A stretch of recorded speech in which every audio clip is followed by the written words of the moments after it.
നമ്മുടെ വീട്ടിൽ തന്നെ നല്ല ഒന്നാന്തരം ബ്രെഡ് അതൊരു മായവും ഒരു പ്രിസർവേറ്റീവ്സും ഒന്നും ചേർക്കാതെ വളരെ എളുപ്പത്തിൽ ഉണ്ടാക്കാൻ പറ്റുമെങ്കിൽ പിന്നെ ആരെങ്കിലും കടയിൽ നിന്ന് ബ്രെഡ് മേടിക്കുമോ? ഇല്ല. നമുക്കിന്ന് അങ്ങനെയുള്ള നല്ലൊരു സൂപ്പർ ബ്രെഡ് ഉണ്ടാക്കിയാലോ? Welcome to my kitchen and I am Jayju from Jayju's home videos.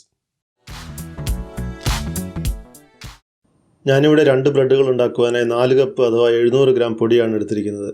ഇതിൽ 2 കപ്പ് മൈദയും 2 കപ്പ് ആട്ടയുമാണുള്ളത്. രണ്ടാമതായി വേണ്ടത് 450 മില്ലി വെള്ളവും പാലും ചേർത്ത മിക്സാണ്. പകുതി പാലും പകുതി വെള്ളവുമാണിത്. അടുത്തതായി വേണ്ടത് ഡ്രൈ ഈസ്റ്റാണ്. 10 ഗ്രാമാണ് ഇവിടെ ഉപയോഗിക്കുന്നത്. ആദ്യമായി പാലും വെള്ളവും ചേർത്ത മിശ്രിതം മിക്സ് ചെയ്യാനുള്ള ഒരു ബേസിനിലേക്ക് നമുക്ക് ഒഴിച്ചു കൊടുക്കാം. ഇതിലേക്ക് 10 ഗ്രാം അതായത് 1 ടേബിൾ സ്പൂൺ ഡ്രൈ ഈസ്റ്റ് ചേർത്ത് കൊടുക്കാം. ഇനി ഞാനിവിടെ ചേർത്ത് കൊടുക്കുന്നത് 3 ടേബിൾ സ്പൂൺ പഞ്ചസാരയാണ്. ബ്രെഡിന് മധുരം കൂടുതൽ ആവശ്യമുണ്ടെങ്കിൽ നമുക്ക് കൂടുതൽ പഞ്ചസാര ചേർത്ത് കൊടുക്കാം. അടുത്തതായി 1 ടീസ്പൂൺ ഉപ്പ് ചേർത്ത് കൊടുക്കാം.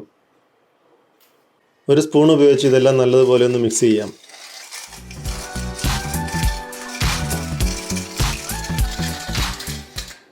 അതിനുശേഷം 1/2 കപ്പ് വെജിറ്റബിൾ ഓയിൽ ഒഴിച്ചു കൊടുക്കാം.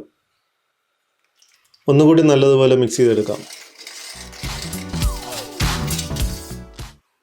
ഇതിലേക്ക് നമുക്ക് പൊടിയുടെ പകുതി ഇട്ട് കൊടുക്കാം. 1 സ്പൂൺ ഉപയോഗിച്ച് നല്ലതുപോലെ ഒന്ന് മിക്സ് ചെയ്യണം.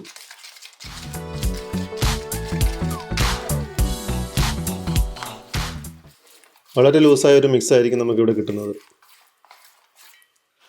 ഇനി നമുക്ക് ബാക്കി പൊടി കൂടെ ചേർത്ത് കൊടുക്കാം. സ്പൂൺ ഉപയോഗിച്ച് ഒന്നുകൂടി മിക്സ് ചെയ്ത് കൊടുക്കാം.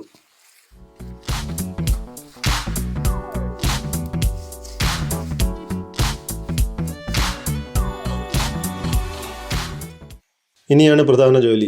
കൈ ഉപയോഗിച്ച് നല്ലതുപോലെ മിക്സ് ചെയ്യണം. വെള്ളം കൂടുതലുണ്ടെന്ന് കരുതി കൂടുതൽ പൊടി ചേർത്ത് കൊടുക്കരുത്.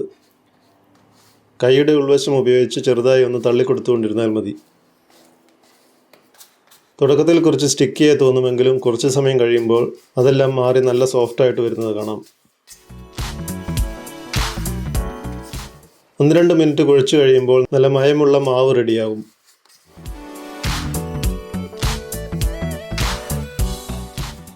ഇനി കയ്യിൽ കുറച്ച് എണ്ണയൊക്കെ തേച്ച് ഒരു 10 മിനിറ്റോളം നല്ലതുപോലെ തേച്ച് കുഴച്ച് കൊടുക്കണം. ഈ മിക്സിംഗ് ആണ് നമ്മളുണ്ടാക്കുന്ന ബ്രെഡിന് സോഫ്റ്റ്നെസ് കൊടുക്കുന്നത്.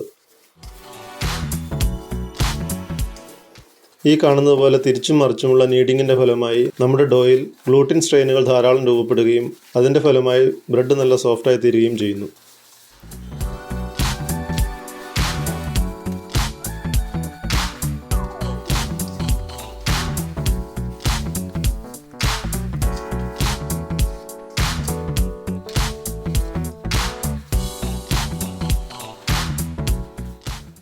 അങ്ങനെ 10 മിനിറ്റ് നല്ലതുപോലെ കുഴച്ച് കഴിഞ്ഞു. ഇനി നമുക്ക് ഈ ഡോ അഥവാ മാവ് ഒരു 10 മിനിറ്റ് റെസ്റ്റ് ചെയ്യാൻ വെക്കണം.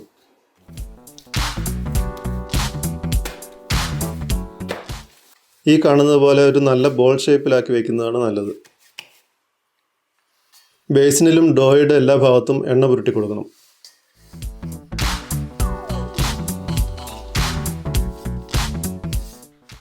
പ്ലാസ്റ്റിക് റാപ്പിട്ട് മൂടിയതിന് ശേഷം കട്ടിയുള്ള ഒരു ടവൽ ഇട്ട് കൊടുക്കാം.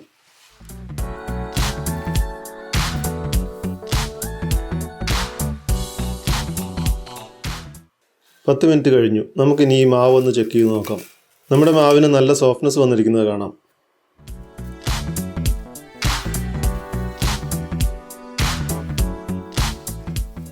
നമ്മുടെ നീഡിങ് മതിയോ എന്നറിയാനായി ഒരു സിമ്പിൾ ടെസ്റ്റ് ഉണ്ട്. വിൻഡോ പെയിൻ ടെസ്റ്റ് എന്നാണ് ഇതിനെ വിളിക്കുന്നത്. ഡോയുടെ ഒരു വശത്ത് ഒരു ചെറിയ ഭാഗം നല്ലതുപോലെ വലിച്ച് ഒരു വിൻഡോ പോലെ ആക്കണം. ഈ കാണുന്നത് പോലെ നൈസായ ഒരു ഫിലിം പോലെ കീറിപ്പോകാതെ കിട്ടുന്നുണ്ടെങ്കിൽ നമ്മുടെ നീഡിങ് മതിയായെന്നർത്ഥം. ഇനി അഥവാ കീറിപ്പോകുന്നുണ്ടെങ്കിൽ ഒരു 5 മിനിറ്റ് കൂടി നല്ലതുപോലെ കുഴച്ചിട്ട് റെസ്റ്റ് ചെയ്യാൻ വെച്ചിട്ട് വീണ്ടും വിൻഡോ പെയിൻ ടെസ്റ്റ് ചെയ്ത് നോക്കണം. ഈ ടെസ്റ്റ് ശരിയായില്ലെങ്കിൽ നമ്മുടെ ബ്രെഡ് സോഫ്റ്റ് ആയിരിക്കുകയില്ല. ഞാനിവിടെ കുഴച്ചിരിക്കുന്നത് കറക്റ്റ് ആയിരുന്നതുകൊണ്ട് അടുത്ത സ്റ്റെപ്പിലേക്ക് പോവുകയാണ്. നമ്മുടെ ഡോയിൽ എണ്ണ പുരട്ടി വീണ്ടും ബോൾ ഷേപ്പാക്കി റെസ്റ്റ് ചെയ്യാൻ വെക്കണം. റേസ് ചെയ്യാൻ വെക്കുക എന്നും പറയാം. ഇതിൻ്റെ സമയം സാധാരണയായി 40 മിനിറ്റ് മുതൽ 1 മണിക്കൂർ വരെ ആയിരിക്കും. കൃത്യമായി പറഞ്ഞാൽ നമ്മുടെ മാവ് അഥവാ ഡോ അളവിൽ ഡബിൾ സൈസ് ആകുന്നതാണ് ഇതിൻ്റെ കണക്ക്. കാലാവസ്ഥ അനുസരിച്ച് ഈ സമയത്തിൽ മാറ്റങ്ങൾ വരാം. മാവിലും പാത്രത്തിലും എണ്ണ പുരട്ടിയിട്ട് പ്ലാസ്റ്റിക് റാപ്പിട്ട് മൂടിയതിന് ശേഷം കട്ടിയുള്ള ഒരു ടവൽ ഇട്ട് കൊടുക്കാം.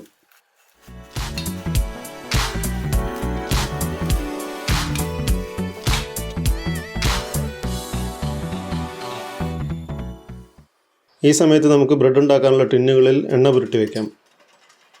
അതിനുശേഷം കുറച്ച് പൊടി ഉപയോഗിച്ച് ആവശ്യമെങ്കിൽ ഡസ്റ്റ് ചെയ്യാം. ഞാനിവിടെ ഡസ്റ്റ് ചെയ്യുന്നില്ല.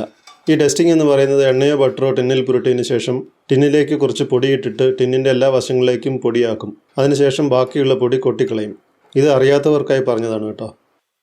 ഇപ്പോൾ 1 മണിക്കൂർ കഴിഞ്ഞു. തുറന്നു നോക്കിയപ്പോൾ നമ്മുടെ ഡോ ഡബിൾ സൈസ് ആയിരിക്കുന്നത് കാണാം. ഈ ഡോ ചെക്ക് ചെയ്യാനും ഒരു ടെസ്റ്റ് ഉണ്ട്. നമ്മുടെ വിരലുകൾ ഉപയോഗിച്ച് മാവിൽ കുറച്ച് താഴ്ചയിൽ കുഴികൾ ഉണ്ടാക്കി നോക്കുക. ആ കുഴികൾ അങ്ങനെ തന്നെ നിൽക്കുന്നുവെങ്കിൽ മാവ് റെഡിയായി എന്നർത്ഥം. ഇനി നമുക്ക് ഇതിലുള്ള എയർ മുഴുവൻ കൈ ഉപയോഗിച്ച് പ്രസ് ചെയ്ത് കളയാം. നല്ല സോഫ്റ്റായ ഒന്നാം തരം ഡോ ഇതാ റെഡിയായിരിക്കുന്നു. ഇനി നമുക്കിത് ബ്രെഡിൻ്റെ ഷേപ്പിലാക്കി മാറ്റണം. ആദ്യമേ നമുക്ക് കിച്ചൺ ബെഞ്ചിൽ പൊടി തൂവിയതിന് ശേഷം മാവിട്ടിട്ട് കൈകൾ ഉപയോഗിച്ച് ചെറുതായി ഒന്ന് പരത്തി കൊടുക്കാം. ഇതുപയോഗിച്ച് 2 ബ്രെഡാണ് ഞാനിവിടെ ഉണ്ടാക്കുന്നത്. അതുകൊണ്ട് നമുക്കിതിനെ 2 ഭാഗങ്ങളാക്കി മുറിക്കാം.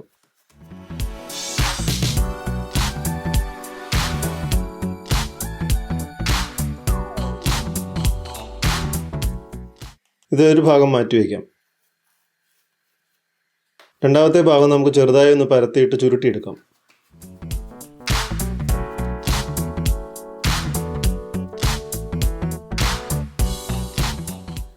ഇനി നമുക്ക് കൈ ഉപയോഗിച്ച് പരത്തി കൊടുക്കാം.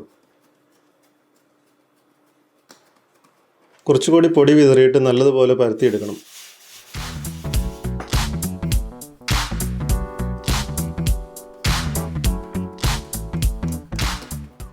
ഒരു റോളർ ഉപയോഗിക്കുന്നതാണ് നല്ലത്. എത്ര കനം കുറയാമോ അതാണ് നല്ലത്. ഈ മാവിൻ്റെ വീതി ഏകദേശം നമ്മുടെ ബേക്കിംഗ് ടിന്നിൻ്റെ നീളമായിരിക്കണമെന്ന് മാത്രം. ഇനി നമുക്ക് ഈ മാവ് ഒരു സൈഡിൽ നിന്ന് നല്ലതുപോലെ ടൈറ്റായി ചുരുട്ടിയെടുക്കണം.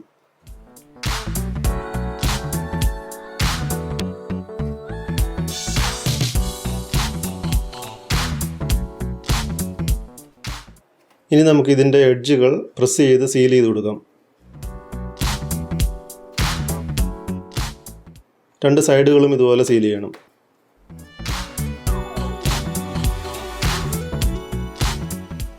ഇനി നാം എണ്ണ പുരട്ടി റെഡിയാക്കി വെച്ചിരിക്കുന്ന ബേക്കിംഗ് ടിന്നിലേക്ക് ഇറക്കി വയ്ക്കാം. ടിന്നിൻ്റെ നടുവിലായി വെച്ചിട്ട് ചെറുതായി ഒന്ന് കൈകൊണ്ട് പ്രസ് ചെയ്ത് കൊടുക്കാം. ഇനി ഈ ടിൻ മാറ്റി വെച്ചിട്ട് നമുക്ക് രണ്ടാമത്തെ ബ്രെഡിനുള്ള ഡോ ഇതുപോലെ തന്നെ റെഡിയാക്കി എടുക്കാം. രണ്ടാമത്തെ ടിന്നും റെഡിയായി കഴിഞ്ഞു. ഇനി നമുക്ക് ഈ 2 ടിന്നുകളും ഒന്നുകൂടി റെസ്റ്റ് ചെയ്യാൻ വെക്കണം. ഇതിന് പറയുന്ന പേരാണ് പ്രൂഫിംഗ്. ഇതിനെടുക്കുന്ന സമയവും ആദ്യത്തെ പോലെ തന്നെ 40 മിനിറ്റ് മുതൽ 1 മണിക്കൂർ വരെ ആയിരിക്കും. കൃത്യമായി പറഞ്ഞാൽ നമ്മുടെ ഡോ അഥവാ മാവ് അളവിൽ ഡബിൾ സൈസ് ആകുന്നതാണ് ഇവിടെയും കണക്ക്. കട്ടിയുള്ള ഒരു ടവൽ ഉപയോഗിച്ച് നമുക്ക് ഈ ടിന്നുകൾ മൂടിയിടാം. ഏകദേശം 1 മണിക്കൂർ സമയത്തിൽ നമ്മുടെ ഡോ ഇവിടെ ഡബിൾ സൈസ് ആയി കഴിഞ്ഞു. ഇനി ഞാനിവിടെ ചെയ്യുന്നത് ഒരു മുട്ടയും 1 ടേബിൾ സ്പൂൺ സോഫ്റ്റ് ബട്ടറും കൂടി മിക്സ് ചെയ്തിട്ട് ഈ ബ്രെഡിൻ്റെ ഡോയിൽ ഒരു ബ്രഷ് ഉപയോഗിച്ച് പുരട്ടി കൊടുക്കുകയാണ്. ബ്രെഡിൻ്റെ മുകൾ വശത്തിന് മയവും ഒരു ഗ്ലേസിങ്ങും കിട്ടാൻ വേണ്ടിയാണ് ഇങ്ങനെ ചെയ്യുന്നത്. ബട്ടർ മാത്രമായി വേണമെങ്കിൽ നമുക്കിവിടെ ഉപയോഗിക്കാം.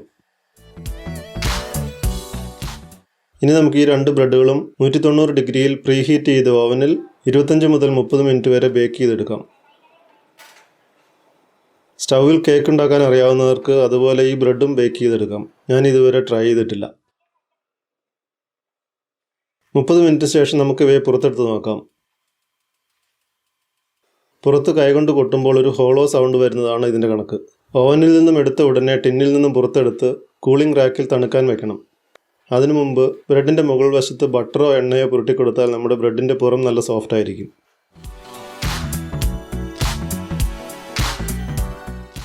ഇപ്പോഴിതാ നമ്മുടെ ബ്രെഡുകൾ തണുത്തിട്ടുണ്ട്. നമുക്കിനി ഇതൊന്ന് മുറിച്ച് നോക്കാം.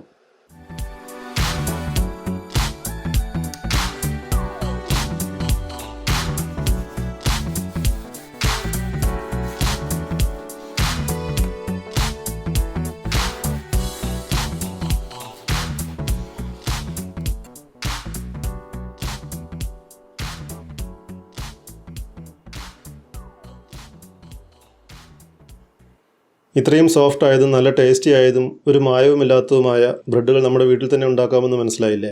ഇത്തരം ബ്രെഡുകൾ കഴിയുന്നവരെല്ലാം ഒന്ന് ഉണ്ടാക്കി നോക്കിക്കോളൂ.